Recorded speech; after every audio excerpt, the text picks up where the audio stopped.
Hello, Cynthia. Hey Jen, how's it going? How It's going great. How's it going with you? Good, good. Lots to talk about. I know. So, this is kind of inspired because both of us have both these options DIY, which means do it yourself, and done for you, which is obviously more of a service where someone comes in and does something in your business. And this could be anything, right? And I think both you and me, we've just talked about how clients have sometimes not chosen the right path for their business.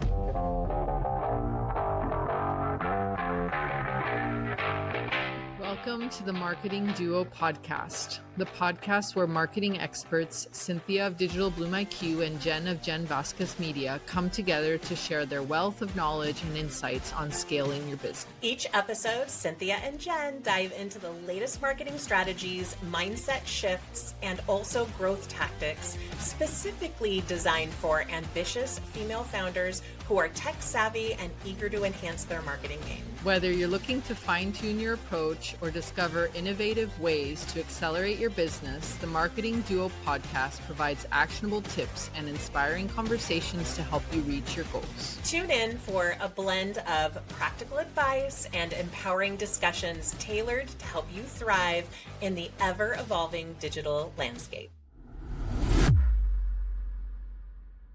Should I learn this? Should I learn this skill?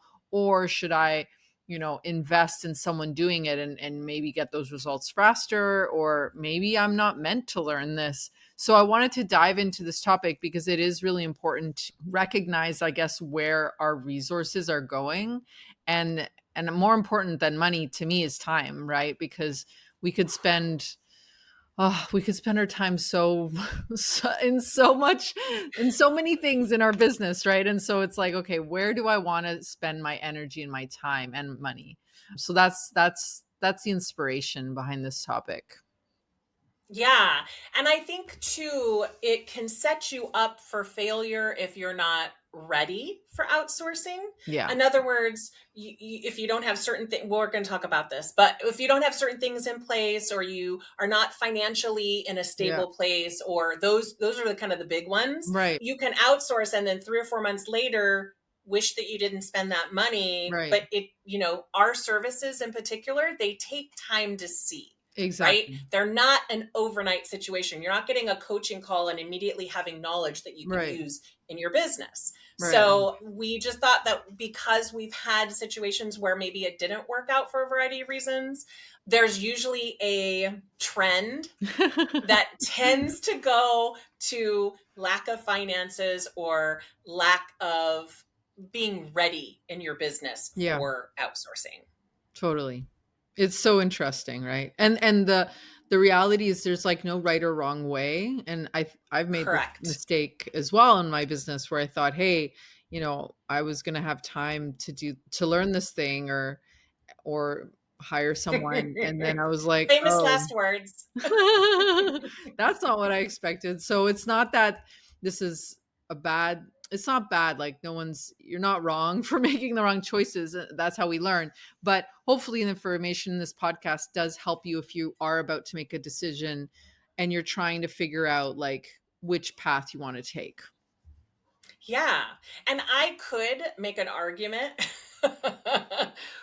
on both sides Right. for any Totally. situation, right? Totally. So having confidence in your business and your knowledge of your business, I think would be a great starting point Absolutely. for us to talk about. You really need to know your ideal client. Like, I don't know about you, but I can't do Pinterest management. I'm assuming you can't do really SEO management unless you have some of these understandings about your client and what you offer and Yes. how you're unique, your Yes. unique selling proposition or whatever. I feel like that's one of the biggest situations. I had a client who hired me and she ended up pivoting in her business 3 times in less than a year. And that sets up us as an outsourcing person to not do as well, but it Right. also sets her up to feel like she's wasted money, right? Right. Or time even. Right. Yeah. Have you had those types of situations?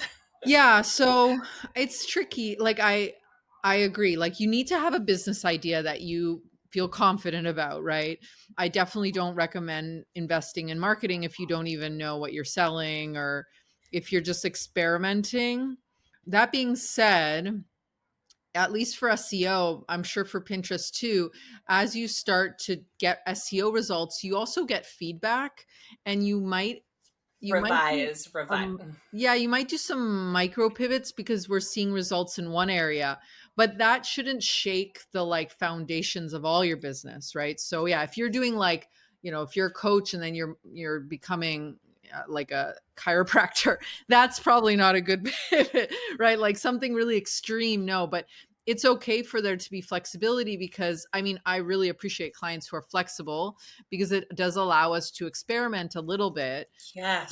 but there is a balance, and yeah, I've had a few clients who like didn't really maybe know what they were offering yet. They had an idea, and I guess SEO could be part of that, but maybe at the end of the day, you're kind of setting yourself up for disappointment Or because slower growth, yeah, right? if Like, you're okay with because you're going that. to be Yeah. pivoting and pivoting. And as long as, like you said, as long as you're okay with that, I've had clients who launched a business and was in business less than a year. She had Mm, the financial ability to yeah. outsource. And we made those pivots and changes while we were working together. And she's still working with me, and Right. it's growing and growing and growing. So if you are financially in a place where you can do that Yeah. and you understand that some of it is going to be experimenting and Yeah. finding out what works, which audiences are your best audiences, that's Exactly. okay as well, as long as your Oh, whole business isn't riding on it. Right? absolutely. Like Yeah. that's not helpful. Yeah.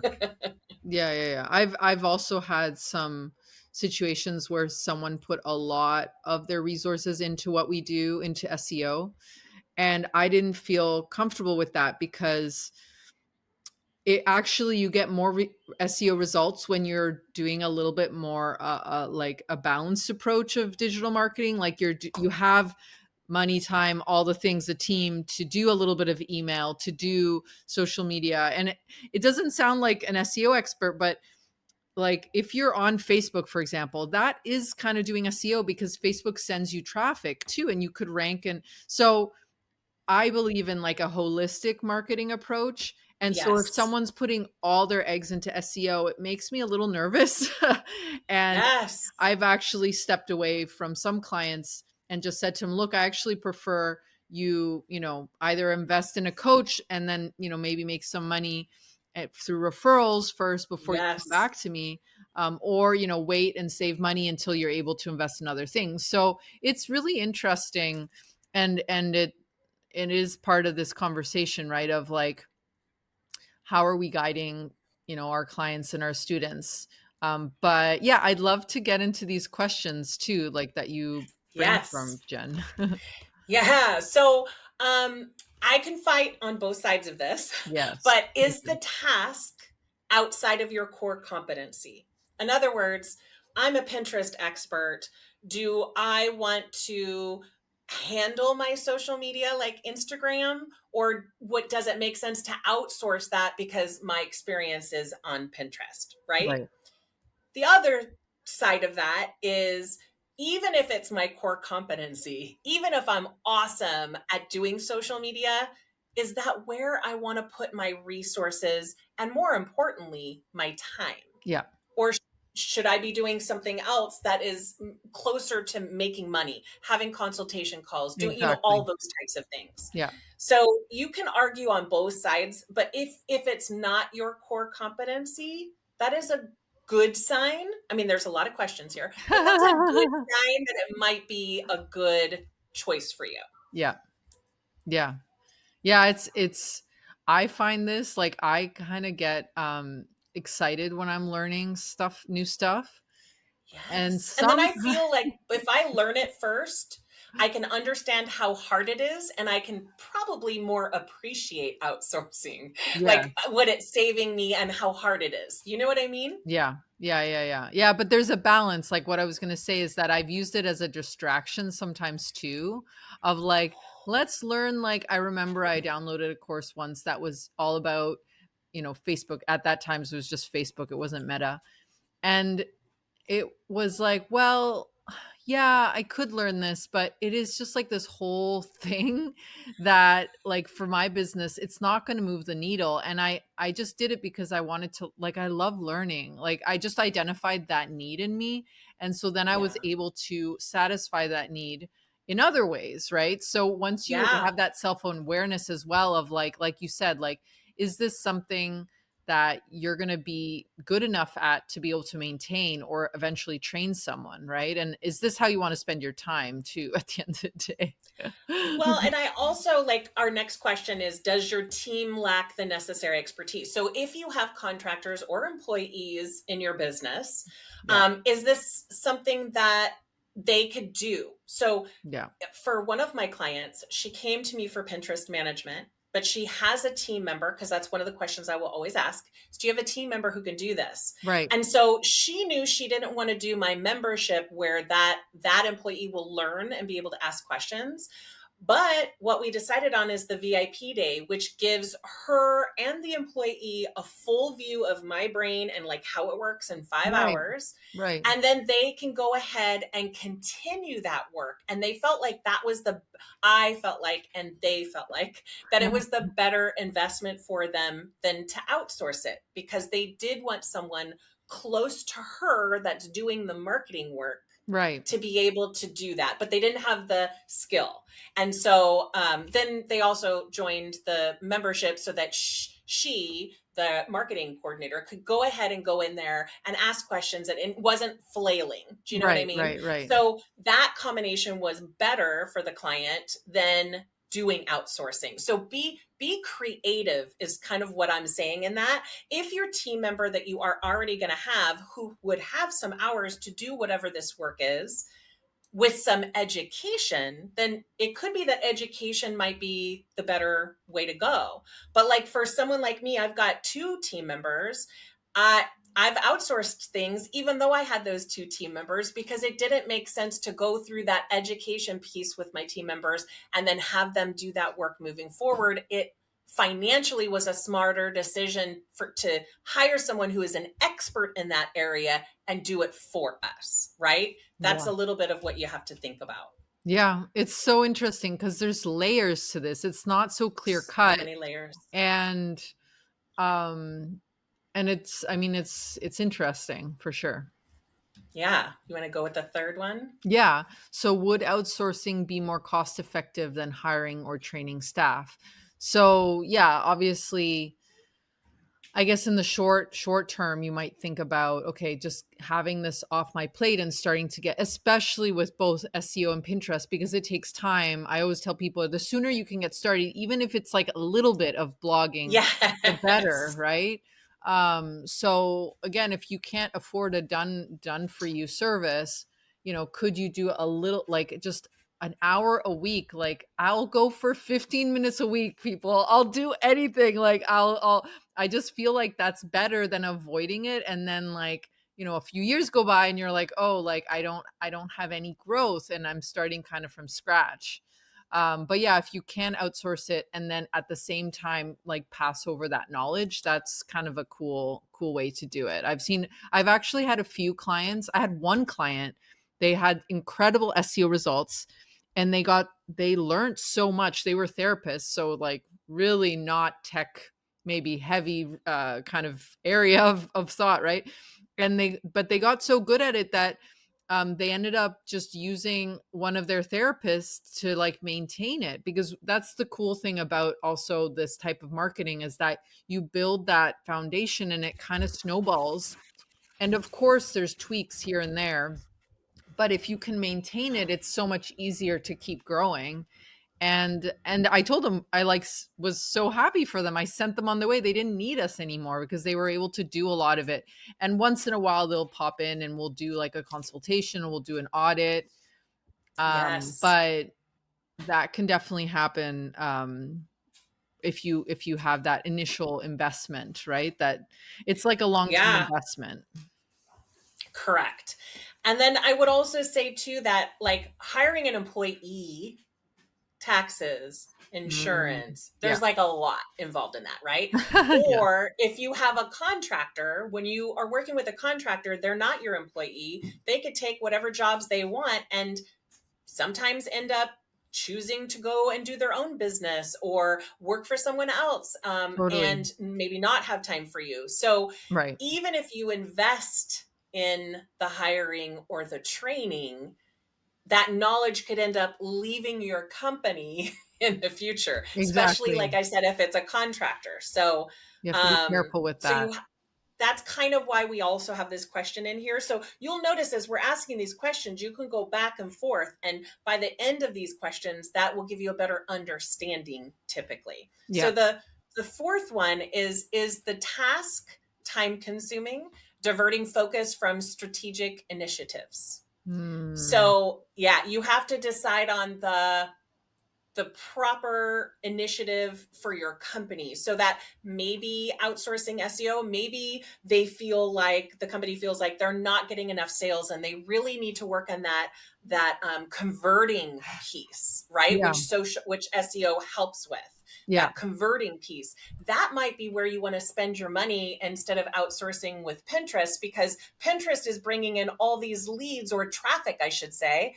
But if your website is not converting, then that investment is not really helping, right? So Totally. believe me, I want everyone to be on Pinterest, but you do have to decide on your business and where your time is going to be best spent. Whether, and that's your time, your contractor's time, or your employee's time. Like it's not just your time. Yeah, like I told you, I had this client who she literally she was like, I am not paying for something like it was personal in her life and I'm hiring you. And I immediately was like, whoa, like Oh, that, red flag. yeah, like that's lovely. I mean, I'm honored, but it sounds like you need to pay for that thing and not me, because that's a lot of pressure on us. Like like our retainers are minimum 6 months, and I actually recommend 12-month minimum. But we'll do the 6 months because I know 12 months can feel like a lot. Um, why? Yeah, that's, Why? I We don't have always minimums have too that. because, We don't always have that, right? Like I oh, initially yeah. had done a 3 month, but the reality is like it's a minimum of, I would say, 1 to 2 years to really see results, like results that you're getting a return on. Now, for some businesses that, It can happen in your first week, but right. that's not the norm. No, and also like that's, I think that's a benefit because once you do get those results, they're so much more stable than something like ads, right? So it's just knowing where to put your expectations. So like Yes. you said, Jen, like maybe you're getting clients through referrals or through some, maybe it is ads, you're getting sales and things like that, which can be faster. And in the meantime, you're reinvesting in your SEO. So in the long term, you can also have consistency. And also for many businesses, like there's a seasonal aspect that maybe they can't target with some of, maybe your business does really well in winter. And so when you're looking at SEO, there could be ways to complement those leads coming in. And so you're not having to depend on it's like a balance, right? So you want to have like a diversified marketing approach, which we've talked about quite a bit before. So yeah, but it can be tricky because I think when you have your own business, you just want to throw everything at it. I've had that feeling of like, what do I need to do to make this work now, right? Unfortunately, with SEO, there's like you can pour that energy, but there's still this a little bit of a waiting period. Um, Always. and so yeah, it's hard to. It can be hard when you have that like I want it now energy. That is me. And that's why I end up doing it myself a lot, because I'm like, okay, I don't want to outsource if I don't even know if this is what I want to do yet, right? I'm not going to Yeah, outsource to see if it's a good option for me. I will know by doing some of it to know that it's meant to be. yeah. Here's another one is, do you need to scale operations quickly to meet demand? So Mm, this is really important because outsourcing can offer flexibility and rapid scalability without the delays associated with internal hiring, right? Or right, getting somebody up and running on whatever it is to be doing it, whether they're new or not, right? right. And I would say that for both your and my services, I don't know, I'm assuming, well, you'll Yeah, tell me, for but sure. I'm assuming that most of the time, the companies that tend to get the best results working with me tend to be the companies that are on that growth, or on the Yes. way to scaling, or Yes. on the way to like hiring people. This I find that that's kind of a thread that we've, so if someone contacts me and is an entrepreneur, solopreneur, Yeah. and maybe has a 1 year of experience in their business, Yeah. I already feel like there's a red flag. I will Yeah. always talk to people. I have worked with people in that situation, but it's because they really know business and they know that's what they need, if that makes sense. Yes. So, scaling operations quickly, it's a great way to say, okay, I don't have time or people, but I do have the finances. And in order to get where I need to go, I know I need traffic, or I know I need SEO to get that conversion and those type, Yeah. and get myself in front of new eyeballs. And you have the finances, I'm good with that. Yeah. Right? Like I'm okay to do that because they are making that logical decision that they know that's what they need. Yeah. Right? It should not be an experiment. No, That's the one totally. thing I'm going to tell you. No, yeah, yeah, yeah. Yeah, it's I always get asked like, should I invest in SEO from the beginning? And I struggle with that question because a part of me wants to say yes, like, and I've actually had one client, they hired us a year before they launched their site. And so when they launched, their SEO did incredibly well because we had a plan and we took that time. And a year is a long time, right? So, but I guess it depends because, of course, if you are Yeah, the limited on chicken or the egg, what comes first, right? now they had a really strong business strategy. It was it was a small They business, but they knew. had a They team, knew. so Hmm. there was space to do SEO. It wasn't like they were just doing SEO. They were doing a lot of things. Um, so I just feel like it can be like one of your first marketing channels, but if you are, like we already said, if you're struggling to get clients, don't put the expectation on that from the beginning. Uh, invest in what's going to get you profitable and start making you money. And then, if you have a loan or something, you can, if you can get money from somewhere else, even whatever you need to do. I think we just find ways to do what we need to do. And again, the cool thing about SEO is that once you start investing in it, like, and you've done it for a certain amount of time, it is a little bit more about maintenance. So it just depends on, how your site's performing. Yeah, and the biggest thing to consider with outsourcing, all those questions that we covered, but also there is an element, I would say, of gut instinct. If you know somebody is an expert at something and you're not, and you have the financial freedom to invest for a period of time, because both of us have a time situation, I think that's great. Right? Yeah. I think that's totally great. I have had clients that started that way and worked with me for 6 to 8 months. And then their business grew so much that they were going to hire someone that's going to do that work. So then they hired me to do the VIP day to help them with that, and then their person that's doing the work will come to my DIY membership groups for questions from an expert. So you can use a variety of all those services. It doesn't have to be just outsourcing. It could be a VIP day, it could be a membership or a course. There's a variety of ways to get that knowledge, but I think having a really strong understanding of your business and who your ideal client is, and your business is growing, that's a great indication that you're going to be ready. Totally. Yeah, yeah, just at the end of the day, I feel like your intuition, your gut, like you're saying, it's gonna give you a lot of information. And so if you're feeling called to, and it's not, I mean, it might be a distraction, but if you're like, I need to learn like the basics of this to get going because it's exciting me, it's getting me excited, I'm going to do it. And that can also lead to other portals and other things. So it's hard. It's hard to go in one way, but there's definitely some trends. there's definitely some trends. Like you need to have a business idea. Like you can't just invest in marketing if you don't have a business idea. Correct. I will agree with that. We also would love to hear what you have to say. So go to Marketing Duo Podcast on Instagram, send us a DM or comment on one of our posts, and let us know what you're looking for. Let us know if these questions have helped you in terms of outsourcing. Let's get the conversation going. We'd love to chat with you. Yes. Awesome. Awesome. I'll see you guys next week. See you. Bye.